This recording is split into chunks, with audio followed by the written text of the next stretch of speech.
Magnet and Loritz, two teenage brothers, along with their mom, make their way back to their old hometown, Ada, located in Norway, after years of being away. As they arrive, they get stuck behind an elderly man struggling to navigate his electric wheelchair. Eager to help, Magnet steps out of the car. The old man's wife approaches, looking at Magnet warmly with a satisfied smile. She acknowledges him as a good-hearted young man and gently touches his forehead. Suddenly, Magnet's eyes flicker, and he experiences a strange shift in how he sees the world. He heads back to the car, but as he tries to roll up the window, the handle breaks off in his hand. He's taken aback but dismisses it as a simple mishap. Suddenly, he predicts rain out of nowhere. His mother and brother chuckle, considering the sky is clear. But moments later, heavy rain begins to pour down on their car, surprising them all. They eventually reach their grandmother's old house, noticing a rundown trailer parked nearby, which disappoints Loritz. Meanwhile, Magnet discovers a flyer encouraging locals to help make their seaside city cleaner. The next day, both brothers find themselves in the same school class, which is unusual as Magnet struggles with dyslexia, which affects his reading and writing abilities. However, his attention is quickly grabbed by a cute blonde girl in class, but Loritz beats him to sitting next to her, leaving Magnet to take a seat at the back beside an older student who isn't exactly popular. The day's lesson revolves around the ancient Scandinavian gods, and Magnet learns an intriguing fact. Their hometown, Ida, was the last city in Norway to embrace Christianity. It was also the site of Ragnarok, a significant event where gods perished and the fate of the giants remains a mystery. Later during lunch, Magnet finds himself seated with the older girl again. He learns that she's an environmentalist, advocating for a cleaner and greener world, fighting against the global pollution issue. She proceeds to introduce Magnet to Fioruto, the son of the owner of the big local factory, Util Industries. He also meets Fioruto's sister Saxa and their mother Ren, who happens to be the head of the school. The girl then mentions her YouTube vlog, sharing her life and thoughts with her viewers. As their day at school wraps up, they decide to leave together. As they're leaving, the girl notices that one of her bike's wheels is misshapen. To her surprise, Magnet manages to mend it effortlessly, restoring it to its perfect round shape, which leaves him equally amazed. Curious to hear the rest of the story? Please subscribe, and now I'll tell what happened next. He also realizes that his eyesight has been mysteriously improving. On the following day, the two are paired up for a group project in sociology, focusing on democracy. Magnet proposes they use their hometown as a case study. As they're discussing, he spots his mom talking with the school head, Ren. They chat about the boy's progress in school and reflect on the past. The unfortunate incident when the boy's father died under puzzling circumstances. Noticing that Magnet isn't wearing his glasses anymore, his mom is perplexed, but gets interrupted by the arrival of Vidar Util's car. She's familiar with Vidar from their shared history. After the encounter, Vidar goes home and mentions the meeting to his wife, Ren. Meanwhile, their kids, Fjord and Saxa, are debating about their looks and whether they suit their age. Vidar instructs them to keep an eye on Magnet, who, back at home, finds a rune symbol engraved on his late father's tools. Intrigued, he decides to dig deeper into the strange circumstances surrounding his father's death by checking out some old documents. The following day, the girl invites Magnet to her home and playfully reminds him that he doesn't need glasses anymore. While they're out buying bottled water, she advises Magnet not to drink tap water in Edda. Clark, a shopkeeper at the store, throws in a warning about the impending danger of the vernal equinox at the girl's house. It turns out that her father, Eric, is their history teacher. During dinner, she proposes a thrilling adventure: to ascend the mountain where she monitors the glacier's melting rate, then paraglide down. It's an exciting proposition that adds another layer to their shared experiences. The girl tries to question him about his mother's passing, but he remains silent. Instead, Magnet shares stories about his father. In a surprising turn of events, he accidentally knocks over the girl's diary and finds out that she has been secretly infatuated with Saxa for a long time. The next day at school, he shares their mountain hiking plans with his classmates. Meanwhile, Fjord announces a party at his house. When he gets home, Magnet sees his mom fixing the fence, and his attention is drawn to his father's sledgehammer engraved with a rune. On the day of the hike, Magnet and the girl start their journey towards the mountains. They soon come across a bridge that's been closed off, but Magnet boldly ignores the warning sign and proceeds. But then he receives a worrying text message stating that his mom is unwell. He rushes back to town, leaving the girl to continue the hike by herself. Elsewhere, Vidar's car is driving along a mountain road.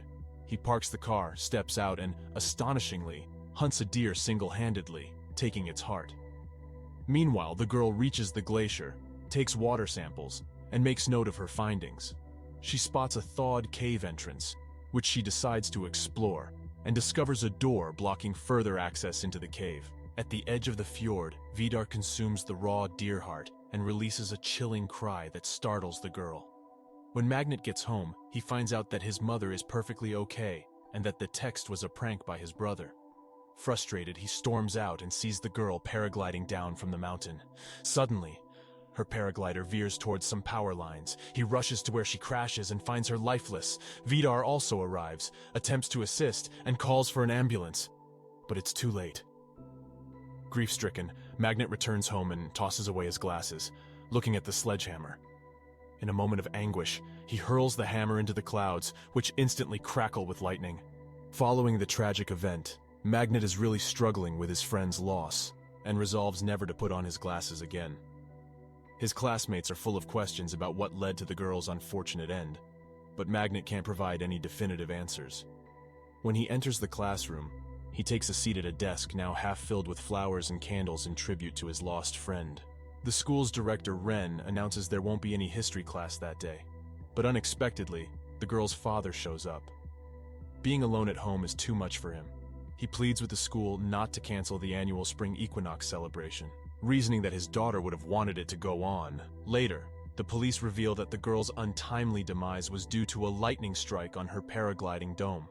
However, Magnet protests, recounting that there was no thunderstorm when the incident occurred.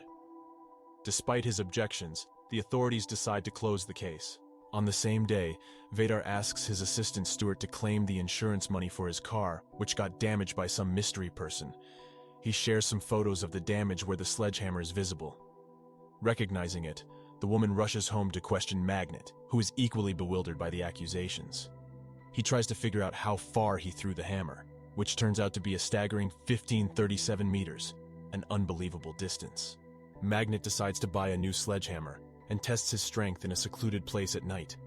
He measures the distance he throws it as 541 meters, far exceeding the current world record for hammer throw. Meanwhile, Vidar inspects the original sledgehammer. His wife, Ron, expresses concern about the children at school mourning the girl's passing. Suddenly, Vidar confesses that he was responsible for the girl's death because she had found the entrance to a mysterious cave. Ron is upset at this revelation. They had an agreement not to involve kids, but since it has already happened, they have to locate the girl's misplaced phone now. Back at school, Magnet and his friend Gry continue working on their project, learning not to solely blame the wealthy for the Earth's deterioration. Later, while sorting through his mom's old belongings at home, Laritz stumbles upon an old blouse.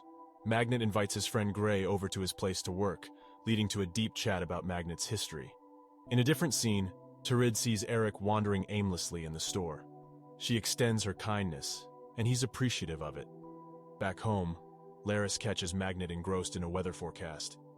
Magnet maintains there was no storm the day Zoldy passed away, and even confesses that he was the one who threw the sledgehammer at Vita's car. But his brother can't wrap his head around the claim. The celebration of the spring equinox gets underway at school. Saxa's classmates show her a snapshot of a makeshift memorial at the spot where Zoldy tragically died.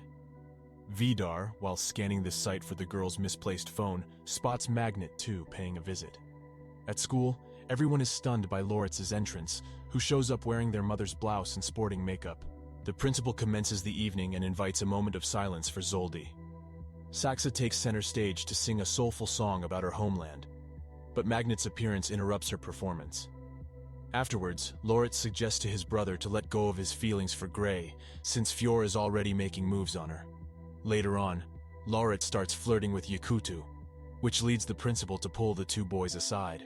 Magnet tries to sit down with Gray, but Fior swoops in and asks her to dance, leaving Magnet no choice but to sit and watch. In a moment of frustration, he tightly grips a bottle, causing it to break into tiny shards.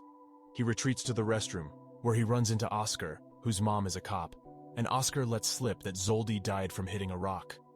Back in the hall, the atmosphere heats up with lively dancing. Magnet notices the principal surrounded by boys. Fior switches up the music, and he, Saxo, and Loritz begin a unique sensual dance, leaving the crowd both amused and amazed. Later, Magnet decides to visit Zoldy's father and shares the new information about the cause of his daughter's demise.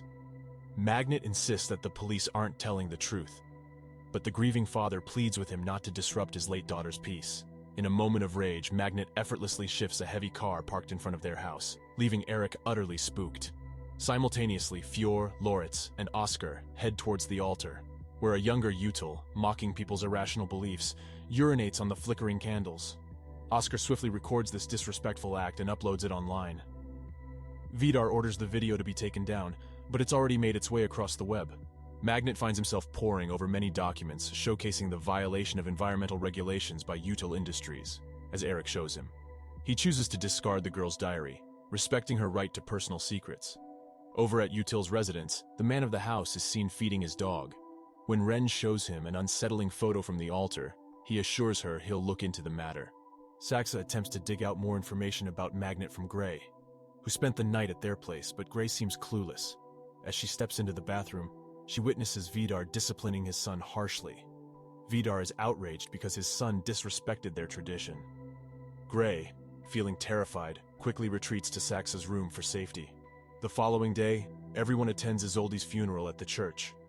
Upon returning home, however, the Sayer family discovers their home in shambles. The brothers confront their homeless neighbor, accusing him of burglarizing their home. He confesses to entering their apartment, but only after a man in a large black car accompanied by a dog. The brothers surmise it must have been Vidar, but they can't figure out his motive. Later, Magnet schedules an appointment with a therapist. He feels a shift in his surroundings but can't put his finger on what's causing it. He shares about the break-in and accuses the police of inaction. The therapist later shares this information with Ren. Once home, Magnet confides in his mother about the conversation with their neighbor and points fingers at Vidar for the robbery. However, Turid dismisses his claims as ridiculous and doesn't want to entertain such thoughts, especially as Eric has just arrived. Eric gives his laptop to Magnet since his own computer isn't working too well anymore. Searching through the computer, Magnet finds data about shifts in the environmental conditions surrounding Edda. That same evening, Ren confronts her husband about the therapy session. She is livid. Not only has Vidar broken into Magnus's house, but the boy's neighbor saw him. This means the whole town could learn about this baffling situation. The following day, Gray confesses to Fior that she witnessed the harsh punishment he received, which left her disturbed. He swiftly changes the subject, and she agrees to go on a drive with him.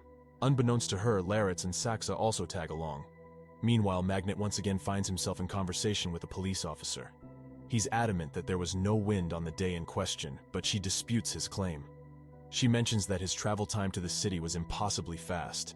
During their drive on the mountain road, Fior plays a song in the ancient Icelandic language, which surprises Gray. Suddenly, a bird collides with their car's windshield. Saxa and Fior step out to inspect it. Saxa, reminding them of their mission to uncover more about Magnet, bizarrely consumes the bird. Perplexed by the officer's comments, Magnet heads to an abandoned warehouse and starts sprinting to measure his speed. He clocks a 100-meter dash in a staggering 7 seconds. Meanwhile, Eric hands over a blood-stained jacket belonging to their eldest. Vidar, who has been following Magnet, witnesses an accident where Magnet is hit by a snowplow.